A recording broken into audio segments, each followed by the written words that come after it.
नमस्कार दोस्तों, क्राइम तक में आपका स्वागत है। एक कर्नल अरेस्ट हुआ है और उसके घर से आप सोचिए दोस्तों 2 करोड़ से ज्यादा कैश मिला है। कर्नल और उसकी पत्नी गड़बड़ झाला कर रहे थे और दोनों रक्षा मंत्रालय में देश के ये कहा जाए कि बहुत बड़े विभाग में कार्यरत थे और सीबीआई को इनके बारे में जानकारी मिली और एक को तो गिरफ्तार किया है, लेकिन अभी भी कई बड़ी मछलियां फरार है। कैसे ये पूरा गोरख धंधा चल रहा था, क्या मामला है, पूरा आपको बताता हूं। ये आपको बता दूं कि ये रिश्वत लेने के आरोप में दीपक कुमार नाम के जो लेफ्टिनेंट कर्नल है, इनको अरेस्ट किया है। ये दुबई की कंपनी के साथ मिलकर प्रोडक्ट्स को लेकर रिश्वत ले रहे थे। ये पता चला है कि दीपक शर्मा ने दुबई स्थित एक लॉजिस्टिक कंपनी के एक खेप को यूएई भेजने की खातिर विदेश मंत्रालय से मंजूरी दिलाने के लिए कंपनी के 2 कर्मियों के साथ मिलकर आपराधिक साजिश रची। आप सोचिए, परमिशंस लेनी थी विदेश मंत्रालय से, इसकी आड़ में पैसा लिया गया और 2 करोड़ रुपए कर्नल के घर से मिलना बहुत बड़ी बात है। दरअसल रक्षा उत्पाद विभाग में तैनात है लेफ्टिनेंट, इनका नाम है दीपक कुमार शर्मा। एक कंपनी से 3 लाख रुपए की रिश्वत इन्होंने ली। कंपनी की ओर से रिश्वत का भुगतान करने वाले एक व्यक्ति है जिसका नाम है विनोद कुमार, उसको भी अरेस्ट किया गया है। और जब इनके तलाशी ली गई, आप सोचिए, इनके परिसर से 2 करोड़ 36 लाख रुपए मिले। या आप कैश की फोटोज देख रहे हैं। दरअसल जो सीबीआई है, श्री गंगानगर यानी राजस्थान में उनकी पत्नी काजल बाली के आवास से 10 लाख रुपए बरामद किए। हालांकि अभी उनकी पत्नी को लेकर ये भी बताते हैं कि 16वीं इन्फेंट्री डिवीजन जो कि श्री गंगानगर में है, आयुध इकाई, उसमें कमांडिंग अफसर हैं और इस मामले में वो को एक्यूज हैं। आप सोचिए, पति पत्नी मिलकर पूरे रक्षा मंत्रालय को चूना लगा रहे थे, सरकार को चूना लगा रहे थे और इनको पकड़े। लेकिन अभी भी दुबई के कई जो कंपनी के लोग हैं वो इसमें शामिल थे। डील हो रही थी। आप सोचिए, दुस्साहस देखिए, डील कर रहे हैं, जिस जगह पर बैठे हैं इनको डर ही नहीं है, इनको लग रहा है कि आराम से डील कर लेंगे, कोई हमारा बाल भी बांका नहीं कर पाएगा। आपको आगे बताता हूं क्या हुआ।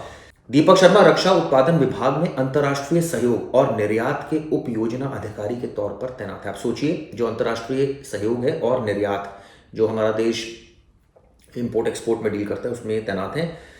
दीपक शर्मा रक्षा उत्पाद के निर्माण, निर्यात आदि से जुड़ी विभिन्न निजी कंपनियों के प्रतिनिधियों के साथ मिलकर आपराधिक साजिश रच रहे हैं। अब कोई ऐसी कंपनी है, उनसे इन्होंने पैसा ले लिया, उसकी आड़ में फेवर्स दिए जा रहे हैं। फेवर्स किस टर्म में दिए जा रहे हैं, आपको पूरी कहानी बताता हूं। कंपनियों को अनुचित लाभ प्रदान करने के बदले उनसे रिश्वत ली जा रही थी। उनको लाभ भी पहुंचाया जा रहा था और उनसे रिश्वत ली जा रही थी। इस तरह की सूचनाएं मिली सीबीआई को और एक लॉजिस्टिक कंपनी जिसका नाम है डीपी वर्ल्ड, इस पर नजर रखी जाने लगी। यूएई बेस्ड है कंपनी और 2 व्यक्ति नियमित रूप से इससे संपर्क में थे दीपक शर्मा की। जब इनका फोन कॉल खंगाला गया तो बहुत सारी अहम जानकारियां मिली। कंपनी के रवजीत सिंह है और ये दोनों बैंगलोर में तैनात हैं। ये बताते हैं यादव, राजीव यादव और रवजीत सिंह, इन दोनों के साथ मिलकर दुबई जाने वाले अपने माल के संबंध में विदेश मंत्रालय से मंजूरी दिलाने के लिए, यानी परमिशंस दिलाने के लिए ये डील की गई थी। और ये कहा था कि मैं दिलवा दूंगा परमिशन। आप सोचिए, और भी अधिकारी हो सकता है इसमें शामिल हो जो पैसा खा रहे हो। सिर्फ एक अधिकारी नहीं है कर्नल जो ये पैसा खा रहा था। इसके घर से 2 करोड़ रुपए कैश का मिलना। अब ऐसे में जो इनके वकील है वो इनको ये सजेशन दे रहे होंगे, ठीक है, गिरफ्तारी हो गई है, अब आने वाले दिनों में कुछ दिनों बाद बेल मिल जाएगी और फिर मामला चलता रहेगा। पैसा डकार गए ये, हालांकि रिकवरी तो हो गई है, लेकिन आगे अब इनको झेलना पड़ेगा। इतनी आसान रहा नहीं है जितनी समझ रहे हैं।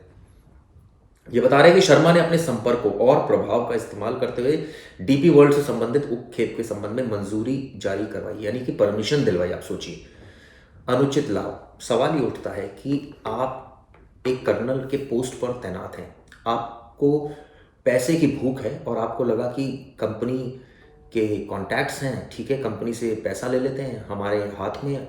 ऐसा नहीं हो सकता कि रक्षा मंत्रालय के दूसरे अधिकारी इसमें शामिल ना हो। कुछ हो सकता है विदेश मंत्रालय के अधिकारी भी शामिल हो, क्योंकि कोई भी अगर अधिकारी इतना दुस्साहस कर रहा है तो कहीं ना कहीं तो कोई अधिकारी दूसरा है जो उसको सपोर्ट करने के लिए बैठा हुआ है, यानी पैसा ये भी खा रहा है और उसको भी पैसा हो सकता है जाने वाला। अब सीबीआई क्या वाकई ईमानदारी से खंगालेगी सारी चीजें?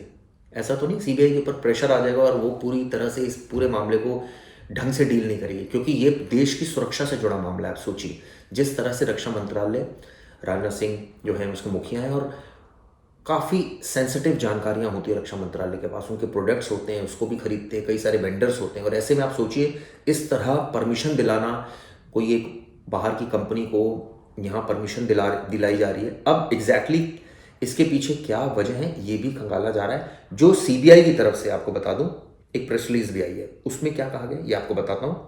ये दरअसल ये पता चला है, जो सीबीआई की रिलीज है इसमें डिफेंस प्रोडक्शन में ये कर्नल थे, लेफ्टिनेंट कर्नल थे। और आपको बता दूं 20 तारीख को इनको गिरफ्तार किया गया है और 19 तारीख को एक रिलायबल सोर्स से जो सीबीआई बता रही है कि उनको जानकारी मिली थी कि दीपक शर्मा, जो कि डिप्टी प्लानिंग ऑफिसर है, ध्यान से सुनिएगा, international cooperation and export, department of defence production, ये रक्षा मंत्रालय का एक डिपार्टमेंट है डिफेंस प्रोडक्शन, उसमें है। और इनकी जो पत्नी है काजल बाली, सीओ, इनकी डेजिग्नेशन है 16 infantry division ordnance unit, Shri Ganganagar, Rajasthan, और दुबई बेस्ड कंपनी। ये दरअसल पूरी आपराधिक साजिश में तीनों शामिल थे। अब इनकी पत्नी को अभी तक गिरफ्तार नहीं किया गया, क्यों नहीं किया गया, इसको लेकर आगे सीबीआई हो सकता है आने वाले वक्त में खुलासा करे। ये पता चला कि ये कंपनी के साथ कुछ डिफेंस प्रोडक्ट में डील कर रहे हैं, जो रिलीज करी है, dealing in defence products manufacturing export etcetera by obtaining undue advantage. ये बोला गया कि कुछ इसके बेसिस पर इनको ब्राइब मिल रही है और ये कुछ डिफेंस जो प्रोडक्ट हैं उसकी जो डिफेंस प्रोडक्ट्स है उसमें डील कर रहे थे ये कंपनी जो थी। राजीव यादव, रवजीत सिंह इंडिया ऑपरेशंस देख रहे थे, बेंगलुरु के हैं, ये दोनों भी फरार हैं, ये रेगुलर टच में थे और कंपनी को फेवर दिए जा रहे थे गवर्नमेंट डिपार्टमेंट से। 23 तारीख तक ये दोनों कस्टडी में है। लेकिन सवाल ये उठता है कि बाकी इनकी पत्नी को कब गिरफ्तार किया जाएगा, बाकी जो 2 और कर्मी हैं उनको कब गिरफ्तार किया जाएगा, और जो लोग हैं उनको कब गिरफ्तार किया जाएगा। ऐसा तो नहीं कि बड़े लोग हैं तो मामला दब जाएगा, सीबीआई घबरा जाएगी, ये देखने वाली बात होगी। क्योंकि सीबीआई ने इस मामले में एक प्रेस रिलीज जारी की है 20 तारीख को, जिसमें इस बात का खुलासा किया है कि बड़े बड़े लोग इसमें शामिल थे। आप सोचिए रक्षा मंत्रालय से जुड़े विभाग भी भ्रष्टाचार में लिप्त हैं, कुछ अधिकारी, सबकी बात नहीं करूंगा, और लेफ्टिनेंट कर्नल है। सोचिए डिफेंस प्रोडक्शन में कितना महत्वपूर्ण डिपार्टमेंट है। यानी कई ऐसी चीज़ें हैं जो डिफेंस मिनिस्ट्री, ये कहा जाए, बहुत सारी चीज़ें प्रिक्योर करती है, बहुत सारे देशों से उनकी डील चलती है।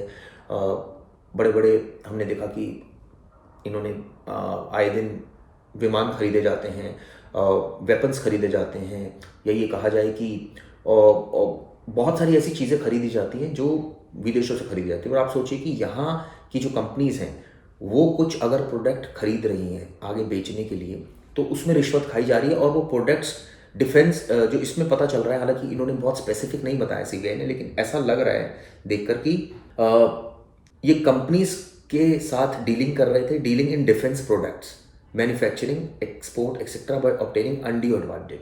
यानी क्या इनको पैसा लेकर ये डिफेंस प्रोडक्ट इनको दे रहे थे, क्या मांजरा है, इसकी तहकीकात आने वाले दिनों में हो सकता है खुलासा हो, पता चले। अभी तो ज़्यादा डिटेल में सीबीआई ने इसमें नहीं बताया है, हो सकता है इसके पीछे वजह हो। लेकिन सवाल ये उठता है कि अब इसको लेकर कई सवाल उठ रहे हैं। उम्मीद करता हूँ इस मामले में आगे भी जो अपडेट आएगा आपको बताऊंगा। ये वीडियो कैसी लगी बताइएगा।